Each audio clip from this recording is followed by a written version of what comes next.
तो दोस्तों अभी जो यूजीसी एक्ट 2026 का नया रूल आया है जिसमें कि बहुत ही कंट्रोवर्शियल टॉपिक चल रहा है, तो यहाँ पे बात यहाँ तक आ गई है कि जो बीजेपी के सपोर्टर थे वो उसके अगेंस्ट आ चुके हैं कुछ लोग। तो वीडियो एंड तक देखना, मैं इसको थोड़ा बताना चाहता हूँ कि कैसे और कहाँ से मैं कनेक्शन जोड़ रहा हूँ। तो सबसे पहले बात करते हैं कंट्रोवर्सी कर कौन रहे लोग हैं और इसका रीजन क्या है। तो सुनो, 2012 के नियम के अकॉर्डिंग क्या था कि जो भी एससी और एसटी वाले उनके साथ जो भेदभाव करेगा उनके लिए रूल लाया गया था यूजीसी का। कुछ पुराने केसेस की बात करें तो 2016 में रोहित वेमुला जो कि हैदराबाद यूनिवर्सिटी के छात्र थे, उनके साथ भी यही कास्ट बेस्ड डिस्क्रिमिनेशन हुआ।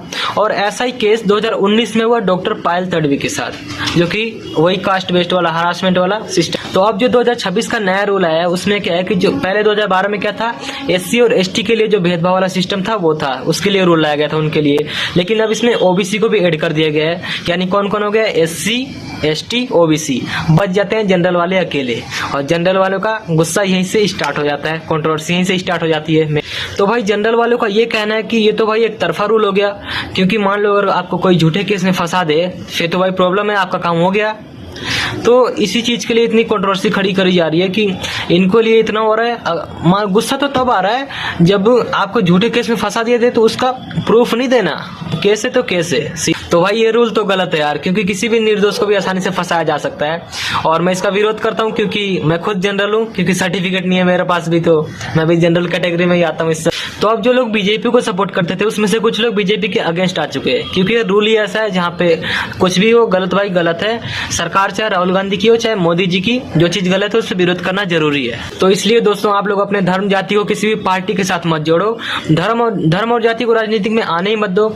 ये नहीं कि हाँ ये मेरे जाति का ये मेरे धर्म का है तो वोट ही नहीं देना चाहिए, ऐसा मत करो। हमें सरकार का काम देखना है क्या है, उसके हिसाब से वोट। हमें भाई सरकार के काम से मतलब होना चाहिए कि अगर वो अच्छा कर रही है तो अप्रिशिएट इट, और अगर गलत कर रही है तो विरोध करना जरूरी है। और ये बात सभी सरकार के लिए, जो भी सरकार आगे जाके प्रधानमंत्री है, जो भी काम संभालेगा इस देश को, सबके लिए जरूरी है कि पहले वो अपने देश को देखे कैसा चल रहा है, उसके हिसाब से जहाँ पे गलत हो रहा है वहाँ पे हम विरोध करने के लिए तो तैयार हैं, और अच्छा कर रहा है तो हम तालियां बजाने के लिए भी तैयार हैं। और बाकी संविधान तो हमारा इजाजत देता ही है सभी धर्मों का प्रचार करने का।